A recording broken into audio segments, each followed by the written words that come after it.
I recently bought Dungeon of the Endless when Amplitude was doing their franchise sale on Steam. While the game has been out for 6 months, I got the opportunity to enjoy it for free and was so pleased with what I experienced that I bought the game soon after a few hours of play. Though I don't have a huge amount of hours into it, I figure I might as well make a short video detailing my thoughts on the game and what made it so engrossing for me.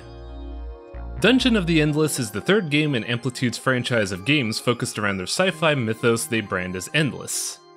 The game is listed as the first neo-old-school Pixar adventure squad-based tower defense roguelike strategy role-playing game. As unfunny and awkward as that sounds, the developers aren't wrong either.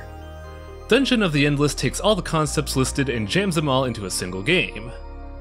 While that might sound like a design nightmare on paper, I earnestly believe they did a good job at mixing all these concepts together into something unique and engaging. Dungeon of the Endless tasks you with managing 2 to 4 heroes trying to escape from an unidentified location after an unknown assailant shoots down the prison transport ship the main cast was in.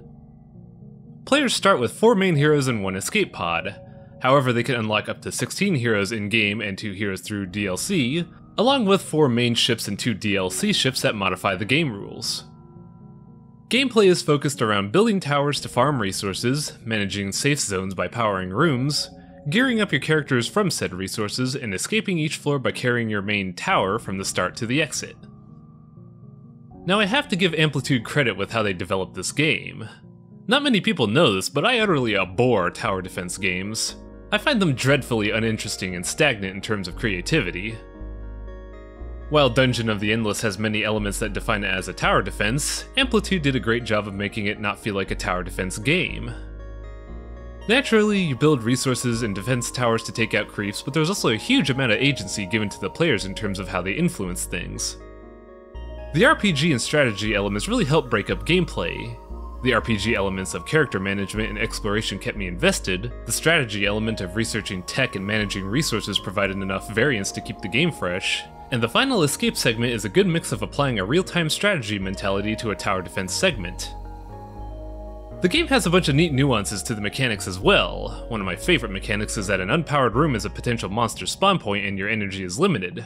However, a character can stand in an unlit room and be used as a deterrent against enemy spawns. The developers did a good job at mixing these mechanics together, and the initial charm is what kept me coming back for just one more run. Being a mix of so many random game ideas, Dungeon of the Endless does have some flaws that I'm not a huge fan of. One of them is the roguelike element, more specifically the element of randomness in the game. The game uses roguelike elements in that it uses RNG to shuffle many things such as map generation, enemy spawns, loot drops, and other small things. While I certainly enjoy a random map generation, the game really suffers from randomized loot and resources. The big issue is energy management. As before, enemy spawns are influenced by whether or not a room is powered, which is a nice element of strategy. The issue I have is that acquiring energy is totally random and there's no way to regulate this either. While some would argue that it's another facet of the strategy element, I find it clashes with the idea of exploring a randomly generated map. Depending on how a player explores the area, room generation can make very uninviting layouts and not give enough energy to respond properly to this.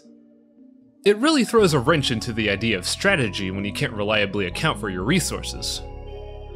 Randomness also fudges with the tech tree, giving you 4 random things to research rather than the whole tree of things to research.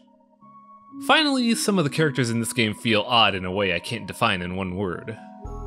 There are many characters that would be better recruited later in the game rather than starting with them, but there's no way to control who you get and when you get them. I don't mind the random recruit aspect since it's a great way to promote gameplay variance, but I would enjoy being able to control when I get my next recruit rather than relying on a dice roll and dealing with dry spells. Usually I'm a huge fan of random elements of gameplay, but for Dungeon of the Endless, that random element really clashed against all the other parts of the game. Now keep in mind that Dungeon of the Endless is a very niche game. It's made from developers that primarily make 4X games and it mixes a bunch of game ideas in a wild and strange way.